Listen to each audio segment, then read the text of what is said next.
right, we're live with Colt Olson, mental skills coordinator for the Colorado Rockies, Monkey Mind mental performance coach on our website. But yeah, today's episode, we're going to get right into it, self-image. Colt, if you want to take it away on how you work with athletes regarding self-image and having them identify their self-image and how that relates to sport. Yeah, for sure. So I brought this up because you actually had an Instagram post about it. I think like a week ago. I don't know. I've lost track of my days. I think it was like a Yep. week ago. Psycho But cybernetics. yeah, man. And it's like so the Maxwell Maltz stuff is super interesting because I mean I shouldn't say everybody, but a good amount of people are familiar with psychocybernetics, and the original psychocybernetics was published a long time ago. Like I've had, we have a copy of that in our mental performance office with the Rockies, and some players will be like, "Oh yeah, like my grandma loved this book" or something like that. So it's been around a minute. And Maxwell Maltz did some super interesting stuff, but I want to talk a little bit about the origin story of his work because it's a critical piece of understanding self-image, self-perception, and his work. So before getting into the psycho-cybernetics, mental performance, whatever world he transitioned into, Maxwell Maltz was a plastic surgeon. So, and he was a good one. He had a lot of really good clients, had people coming in from all over the place. But as he was doing his work, he noticed a really interesting trend in his patients. So everybody came in, all his patients come in, and they say, "Oh, I have this part of my body I don't like, this part of my face I don't like. I want to change this, change that. I'll be more attractive." And they all have this plan and high hopes of how they're going to come get this work done and then be a new person when they leave. And he noticed that more often than not, after the surgery, people felt the same exact way about themselves or worse. And so he started diving into that a little bit more. He was like, man, these people come in, a lot of them are already, fairly attractive, successful, whatever people. They get this work done and then nothing changes. They still look at themselves in the mirror. They see themselves exactly the same way. No more confidence, no more excitement, nothing. So he followed this and followed this. And he finally came to the conclusion that, oh, it's because their self perception hasn't changed. They still believe they're the same person they were before their surgery. So no amount of physical work changes how they feel about themselves. Like the physical work is essentially a band aid, and it just leads to disappointment and realizing that you haven't solved any of your own problems. So that's when he dove into this world of self image, self perception, and ended up writing Psycho-Cybernetics as he got really into this stuff. And he changed a lot of lives as a result. He decided that in addition to doing plastic surgery, I actually don't know if he stepped away from surgery or not, but he decided he was going to help people with their self image moving forward. So, really important stuff, I think. And that rings true, right? We see nowadays it isn't always plastic surgery, but people do stuff all the time that's a material band-aid they think is going to patch them up and give them more confidence, give them some more self-belief, give them some more trust, whatever. And it almost never works. There's a quote, I can't remember who I heard it from. I don't think it's a Maxwell Maltz quote, but it's essentially just like, you will never, this was in terms of business, but the guy was like, you'll never out earn your own self-image. And it could be, it's the same thing in sport, right? You'll never outperform your own self-image. You'll never outthink your own self-image. You'll never out earn it. You'll never out whatever. Your self-image is essentially your ceiling. And if you can't get above a certain spot, or you can't learn to generate self-belief in the correct fashion, or you see yourself a lot of times as the people that other people see you as, you're going to be stuck. So it's a really important concept for athletes, and it's not really talked about. We talk about confidence all the time, but we never talk about how you should perceive yourself, see yourself, or believe in yourself as an athlete and as a person. So I just gave you a lot. Where do you want to go with that? No, I love that. That's the one thing I've been learning is that the root of a person's basically success or what they end up becoming all is based on how they view themselves, which how they view themselves eventually becomes how they carry themselves and how they interact with other people. So that's kind of been the biggest thing that I've been taking away from it, which has been a little bit eye opening because um, I didn't expect that really. We've had a lot of conversations recently on the podcast about being present, being the most present moment, and how that's a major factor in an athlete's success. And I think there was a couple quotes that we dropped about Michael Jordan and how he had the ability to be the most present.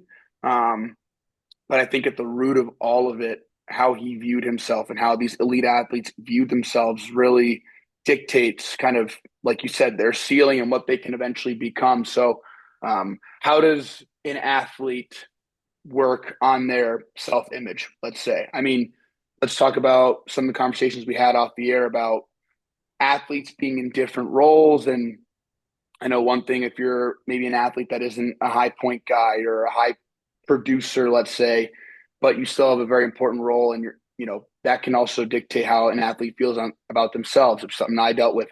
I'm not the biggest point guy. Do I bring as much value? Everyone does have a role and everyone's important, but how do you work with athletes on their self image, or how can an athlete take an exercise from this episode that they can work on their self image to be more of a producer on their team, and see themselves in a as a contributor, so to speak, so that way they can become what they want to become. Yeah, I think understanding your role, things like that you're talking about are super important. I'm going to give you a little bit of a deeper one. This is something that my dad actually did with me when I was like high school age or a little bit later. And he essentially just presented this idea that we all have lies that we are believing about ourselves. And so what I mean by that is, so like our self-perception generally comes from our own experiences, what we've done, things we've accomplished, stuff like that, what we believe we can accomplish, but also it comes from what other people tell us. Like, especially growing up, you have coaches, parents, peers, whoever, role models, and they communicate to you what they see in you and how they see you growing as you progress in your athletics career or whatever. And it's all really important. But unfortunately, a lot of times, I shouldn't say a lot of the times, but often coaches, parents, peers, they can be wrong. Or they just say something they don't like their intention. They say something that what doesn't match up with their intention, and we perceive it as meaning something different. And it ends up knocking our self-perception down. Like, you might have a coach, like an example, like a football coach will come at you and be like, you're trying to play running back. And then they come to you and be like, hey, you're a strong, powerful guy. You don't make many people miss, but you can probably run people over. Like, all he's telling you is like, hey, you're a powerful guy. We think you can run between the tackles. You're going to be good at this. But as a young athlete, you might interpret that as I'm slow. I'm not athletic. Yep. Something like that. Like, a personal example from me was, in high school, like most people, I was a pretty good baseball player and I pitched and played outfield. And I was a pretty good outfielder, but I had a coach and a few coaches tell me for the last 2 years of my high school career, like, hey, you're a left-handed pitcher, you're tall, you've got some room to grow. We think, physically you're going to catch up to all this, and your future is definitely as a pitcher. And when I heard that, my mind immediately went to this idea that, okay, that means I'm not a very good position player. That means I don't belong in the outfield. I'm not going to be very good out there. I've already reached my limit. That's it. And I spent my last 2 years of high school pretty much believing that. And looking back now, it's like that was a lie that I never should have bought into. I should have always believed in my ability to play both and tried to push it to the point where somebody told me, like, hey, or the game is telling you now, you can't hang at this level anymore. You should stop.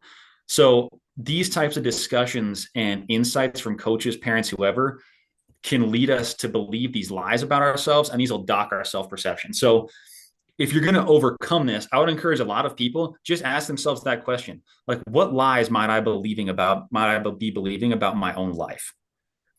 And just sit down, and it's going to take some soul searching. You're going to have to dig back a little bit, but it's like, man, maybe what prediction did somebody have about me that ended up being false? What fact did somebody tell me about myself that ended up being completely backwards? Take some time and think about these experiences. Like some I just mentioned, they might be, coaching points, things a parent said, things teammates mentioned to you, whatever. But dig deep a little bit, uncover some of those. And then we all have a few. Once you recognize those lies, you might be gone and past them now. Like I said, one for me, like, it doesn't matter if I can play outfielder anymore now. I'm 32 years old. Like, I don't play sports, but it opened more doors and opened my eyes more for me now, and understand that, okay, everything I think about myself might not be true. Everything I believe about myself might not be true. So I dig a little bit deeper and I uncover them. And then once I realize which ones might not be the truth, then I decide, okay, well, what is the truth about this? And then I move forward with that, and I can turn that into, affirmations, daily actions, things like that, that will help me reinforce that truth about myself and build moving forward. So And again, that's kind of deep, but I think that's the way to do it. no, I think that's perfect. With coaches, parents, there's a lot of influence, especially on youth athletes, and quite frankly, even on college athletes. With the word leash, I like to say. I don't know if that's a baseball term as well, but certain players have a longer leash than others. And then you get caught up on that type of stuff, and it's like, at the end of the day, it's these self-imposed limiting kind of restrictions or limiting beliefs that we put on ourselves, how, as an athlete, how do you know when to, I guess, buy into that role and then when to create that own self-image and differentiate what's a lie that we're telling ourselves, what's some influence that we're hearing from a coach or a parent, and how do I kind of break free of like a quote unquote mold that I feel like I'm being put in if I believe I'm capable of more, if that makes sense. Yeah, for sure. I think, you know, number one, you have to get to a position where you can absolutely believe in yourself and bet on yourself. Because as someone that works in professional sport, like I can tell you the game will always tell you when you're in over your head.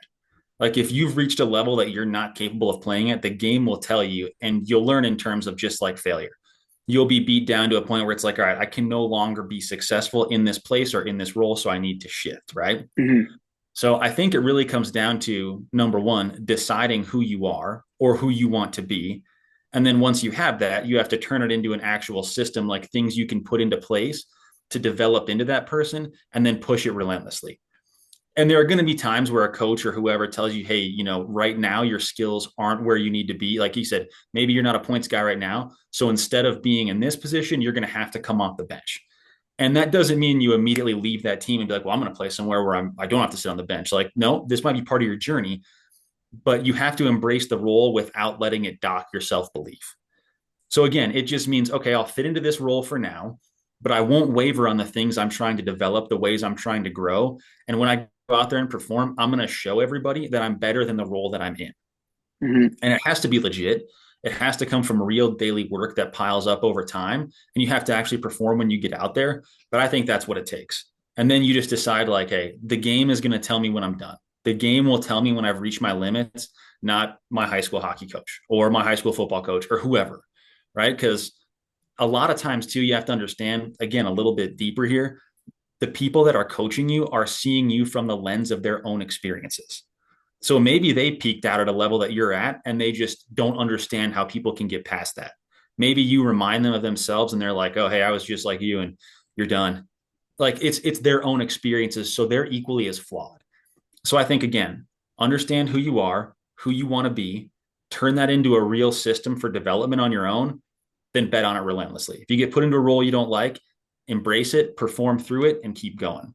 Don't always need to buy into the labels you're given. Do you feel as though the sport culture that we're kind of in right now, that youth athletes are growing up in, and even now college athletes with transfer portals and stuff, it doesn't provide them an environment to actually have to do some soul searching and do a little deep work, or even parents to do a little bit of deep work with their kid maybe and figure out how to get out of problems because now everyone can just jump from different organizations, different schools, different colleges, and teams. Do you feel like that's kind of hindering that growth and that progress of an athlete? Yes, definitely. Because I think nature right now, or the state of youth sports and even high school, college sports, right? If you're not being given the role you want or the answers you want as an athlete, I'll just leave and go find a place where they're going to tell me what I want to hear. And I understand that from a parent's perspective. I understand the temptation of that because you want what's best for your kid and you don't want them to have to deal with struggles. But what people can't see is that that's a never ending battle. Again, like I see players, that have played at every level. They get into pro sports all the way up to the major leagues.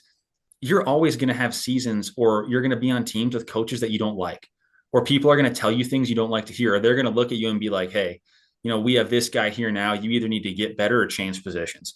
And if your natural reaction is, okay, well, then I'm going to leave, at a certain point, you're just going to be out of the game because Mm-hmm. there's nowhere left for you to go.